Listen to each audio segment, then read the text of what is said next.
पण काही रिप्लाय नाही. नाही, माझा प्रश्न एवढाच आहे की ज्या पद्धतीने माझ्यावर गेले काही दिवसापासून आया बहिणींवरनं शिव्या देणं वैचारिक लढाई आहे. मी साधा प्रश्न विचारतोय की राम क्षत्रिय होता का नव्हता, एवढ्याचं उत्तर देऊन टाका ना. द्यायला कोणी पुढे येत नाही. काय येत नाही? गीताचा संपून टाका ना विषय. आमच्या दृष्टीनेही राम जेव्हा आम्ही आमचा म्हणतो तेव्हा आमचाच म्हणतो. प्रभू श्रीराम हे श्रद्धेय आहेत. त्यांची प्रत्येकाच्या मनात एक आदराची कल्पना आहे. आई वडिलांचा ऐकणारा राम, वडिलांच्या शब्दाला जागणारा राम, विपरीत परिस्थितीत अधर्माविरुद्ध लढणारा राम, कुठलाही भेदभाव न मानणारा राम,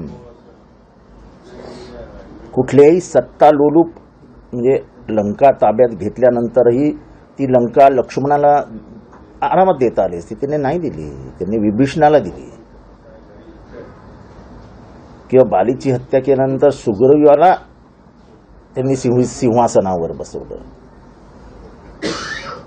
आणि त्यांचे बंधू भरत यांनी तर सिंहासनावर रामाच्या पादुका ठेवून राज्य चालवलं. इथे तर कधी मी याला कापतो आणि राज्य ताब्यात घेतो, पक्ष पडतो बिडतो नाही का आपण.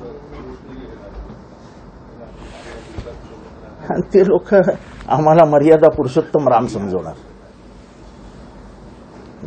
ठीक आहे, आता ऐकून घ्यायचं. विपरीत परिस्थितीमध्ये चूप बसण्याशिवाय पर्याय नसतो.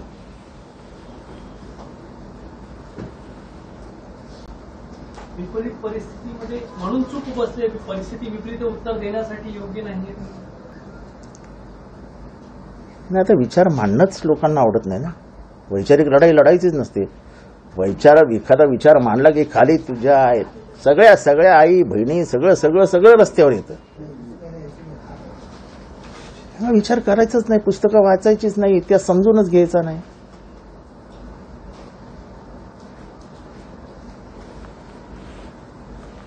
त्यामुळे आता हा ज्वर आहे, ज्वर.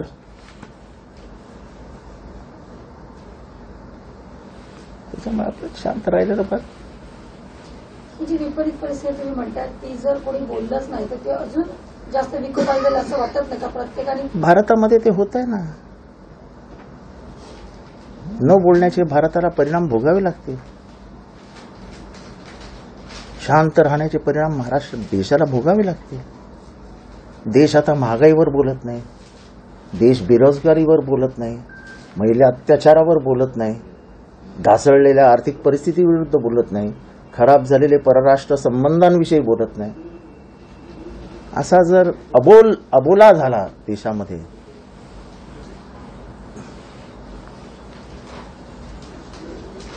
म्हणजे आपले पूर्वज इंग्रजांशी का भांडले, का बोलले, का तुरुंगवास सहन केला, का त्यांच्या विरुद्ध आंदोलनं केली, हेच मला कळत नाही.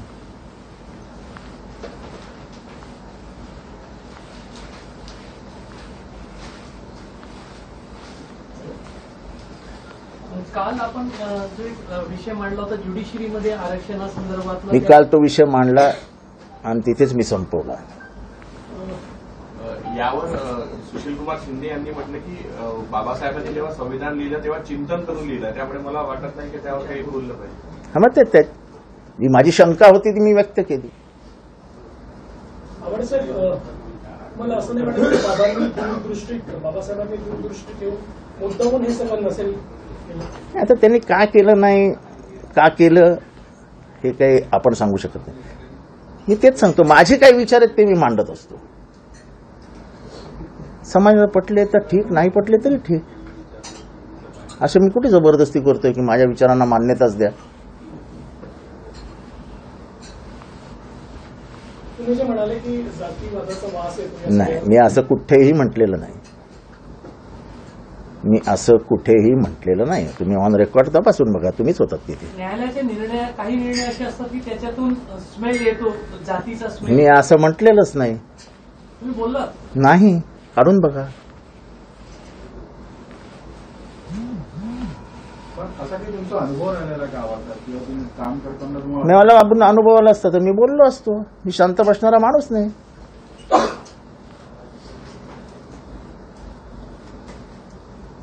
मी बोललो ना, माझ्या आईला कधीच पूजेला बोलवत नव्हतं सोसायटीमध्ये. हे बोलून टाकलो मी. ती वेदना आहे माझ्या मनात, आजही ती वेदना कायम आहे. गंगा ती बिचारी एकटी बसलेली असायची. तिने कधीच आम्हाला सांगितलं नाही. पण जसं आम्ही वाचत गेलो, वर्णद्वेष समजत गेलो, चातुर्वर्ण समजत गेलो, तेव्हा आमच्या लक्षात आलं की आपल्या आईला का बोलवलं जात नव्हतं. हे मी बोलून दाखवलं ना. तेव्हा मी घडलेला प्रसंग लपणाऱ्यातला माणूस नाही. जो हुआ उसको डंके की चोट पे बोलो. आपला अपमान मनात कशाला ठेवायचा, बोलून दाखवायचा. हो, माझा अपमान झाला. आवड साहेब, काल तुम्ही एक्झॅक्ट जे शब्द होते तुमचे असे होते की न्यायपालिकेचे काही निर्णय असे असतात की ते पाहून त्यातून जातीयतेचा वास येतो, असं तुम्ही बोलले होते. तर असे काही निर्णय आहेत का जे तुम्ही सांगू शकाल की पर्टिक्युलर? म्हणजे पर्टिक्युलर असे काय माझ्यासमोर निर्णय नाही आहेत आणि मी असं कुठल्या निर्णयाला धरून बोललेलो नाही. काहीतरी शोधकार्य तुम्ही केलं पत्रकारांनी एका वाक्यावर तर बरं होईल. सगळंच प्रश्न विचारून त्याच्याकडनंच उत्तरं घ्यायची, ह्याला पत्रकारिता म्हणत नाहीत. मी इशारा दिलाय, तुम्ही शोधून बघा ना जरा. तुम्हाला असं वाटतंय की ती जाती व्यवस्था आपण म्हणतोय की आपण प्रगतिशील भारताकडे जातोय, प्रगतिशील होत, ज्या अजून जातीव्यवस्था घट्ट करतोय आपण. पण जाती व्यवस्था अजूनही आहे प्रत्येक ना. क्षेत्रामध्ये अजूनही कायम आहे असं वाटतं का? प्रत्येक क्षेत्रात कायम आहे.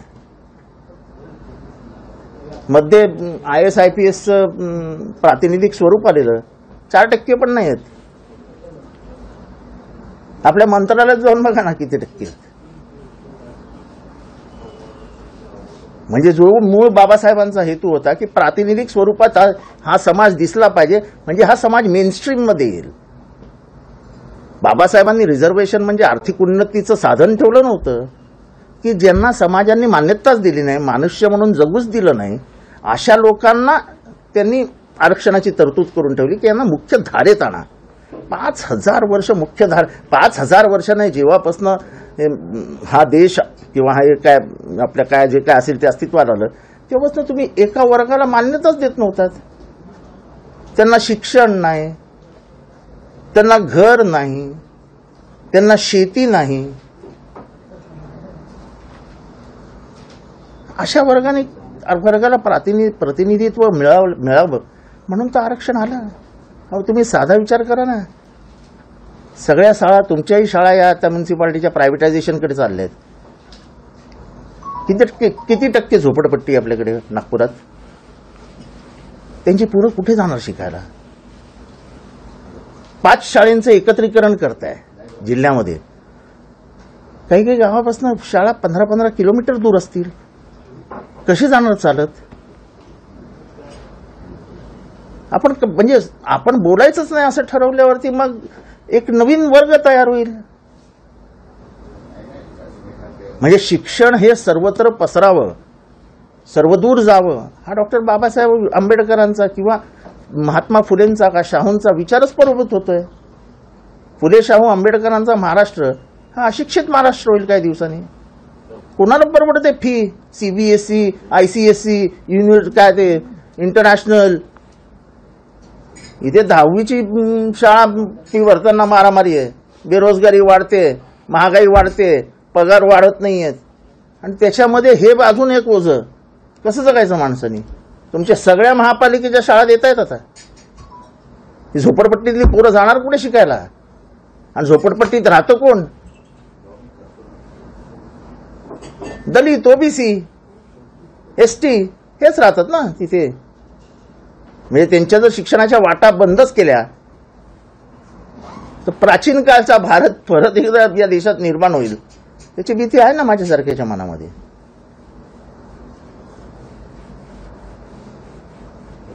आवड साहेब, ये जो प्राण प्रतिष्ठा हो रही है 22 तारीख को, कई लोग सवाल उठा रहे हैं, चारों शंकराचार्यों ने भी कहा है कि ये शास्त्र के अनुसार नहीं है क्योंकि मंदिर अभी पूरा हुआ नहीं है।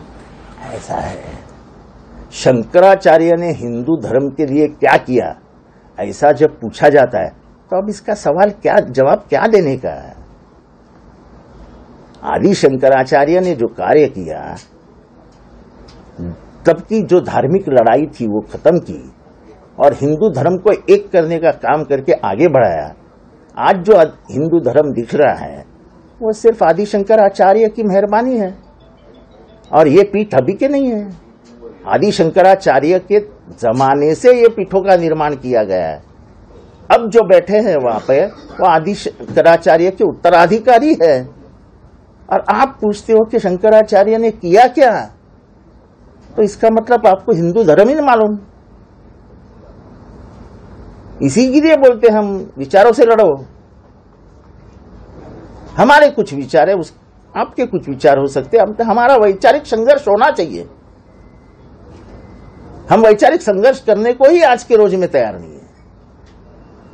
बस हम जो कहे वही सही, ना खाता ना वही, हम जो कहे वही सही। ऐसा नहीं होता है।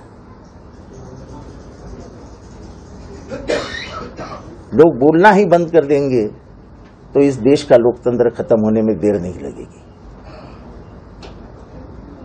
तो ये बीजेपी जानबूझकर कर रही है 22 तारीख को ताकि चुनाव में इसका देखो, ऐसा है कि 22 तारीख का क्या महत्व है।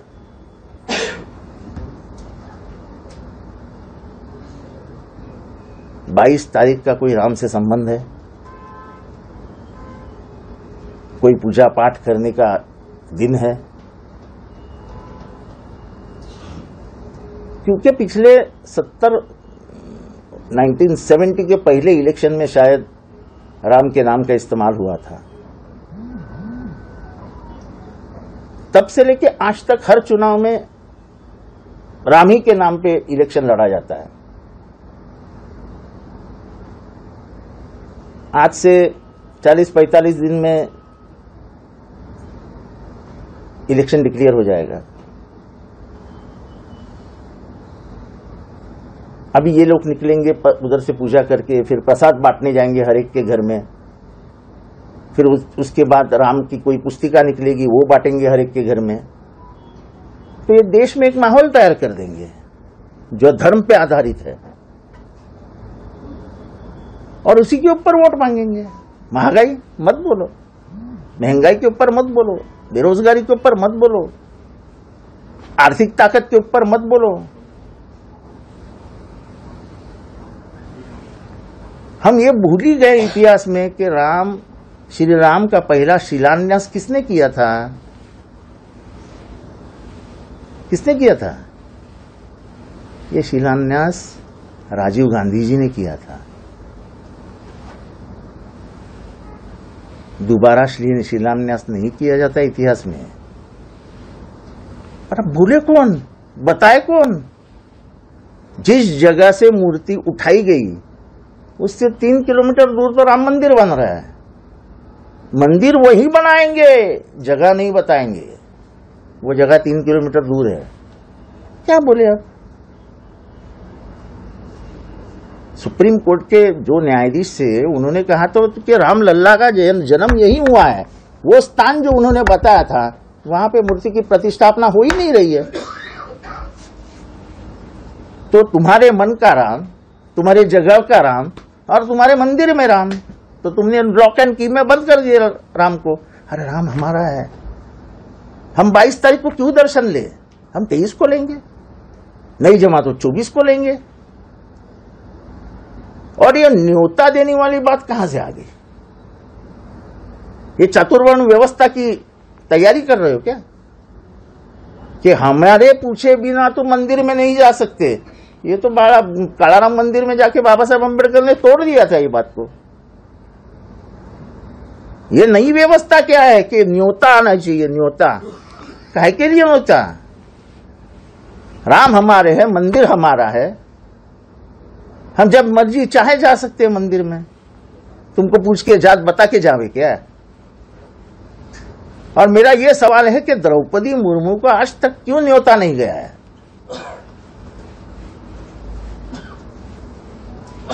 आप पार्लियामेंट का उद्घाटन करते हो, द्रौपदी मुर्मू को बुलाते ही नहीं है। आप राम मंदिर, जो आज के दिन में सबसे बड़ा कार्यक्रम है विश्व में भारत के लिए, उसमें भी आप द्रौपदी मुर्मू को जानबूझकर बाजू में रखते हो। आपके दिल में है क्या? आप स्त्रियों का सम्मान नहीं चाहते हो?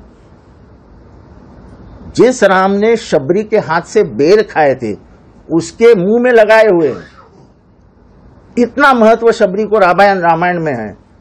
वो शबरी के व्यवस्था से जुड़ी हुई है ना हमारी राज्य राष्ट्रपति। My president is linked to that lineage of schedule tribes.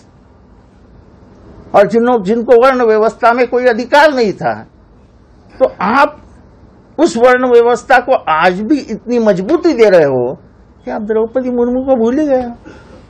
क्योंकि राम का सबसे अधिक संबंध 14 साल में उन्हीं लोगों से आया था। क्योंकि जंगल पहाड़, वहां कौन रहते थे? ये आदिवासी ही रहते थे ना। और उनके यानी जहां तक उनकी विचारधारा है तो वनवासी कहते हैं। तो राम वन में ही था ना, वो कहीं शहर में नहीं रहता था।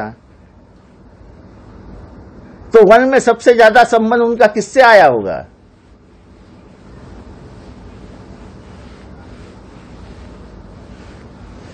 राम मंदिर हो रहा है, मूर्ति बिठाई जा रही है, इसका सभी को आनंद है। राम परम आदरणीय है, श्रद्धेय है, लेकिन उसको अपना मालिकाना हक मत जताओ उसके ऊपर। क्या ऐसा मतलब कि दूसरों का राम हो ही नहीं सकता, सिर्फ हमारा है? अरे इनके हाथ में देखता तो रहिए, श्री राम जी को अपना सिंबल बना देते, कमल हटा देते और श्री राम जी को रख देते वहां पे। ये तो अच्छा है कि इलेक्शन कमीशन बोलता है कि भाई कोई चीज भगवान को कभी सिंबल में इस्तेमाल मत करो। ये अब तक श्री राम के नाम पे चुनाव लड़ रहे थे, उसके बाद तो सिंबल में चुनाव लड़ेंगे।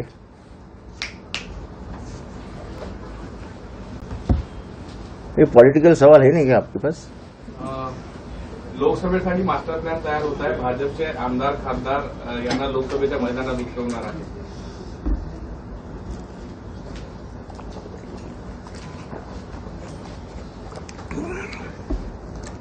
त्यांनी मध्य प्रदेशमध्ये हा प्रयोग केलाय, त्यांनी राजस्थानमध्ये हा प्रयोग केलाय आणि ते महाराष्ट्रातही करतील। त्यांचा काय विचार आहेत ते काय मला माहित नाही, पण मागच्या काही महिन्यात झालेल्या निवडणुकांमध्ये त्यांचं वर्तन कसं होतं त्याच्यावरून असं काय असेल असं। पुढील 30 वर्षे भाजपची सत्ता टिकायला पाहिजे असं काम जे आहे पक्षाच्या नेत्यांनी कार्यकर्त्यांनी करावं असं अमित शहांनी म्हटलंय। काल दिल्लीत बैठक झाली, क्लस्टर बैठक। आपलं भारताचं जोपर्यंत अस्तित्व आहे तोपर्यंत आपलं सरकार असावं असंही त्यांचं जर म्हणणं असेल, त्याच्यात चुकीचं काही नाही। लोकांच्या मनात जर तो पक्ष असेल तर निवडून येत राहील। तुम्ही लोकशाहीमध्ये कुठला पक्ष किती वेळ सत्तेवर राहील हे तुम्ही सांगूच शकत नाही, आणि आपला पक्ष सत्तेवर राहिलाच पाहिजे याच्यासाठी तर सगळेच प्रयत्नशील असतात, तर ते काय चुकीचं बोलले? लोकशाही मराठी ऐका, पहा, जागरूक रहा।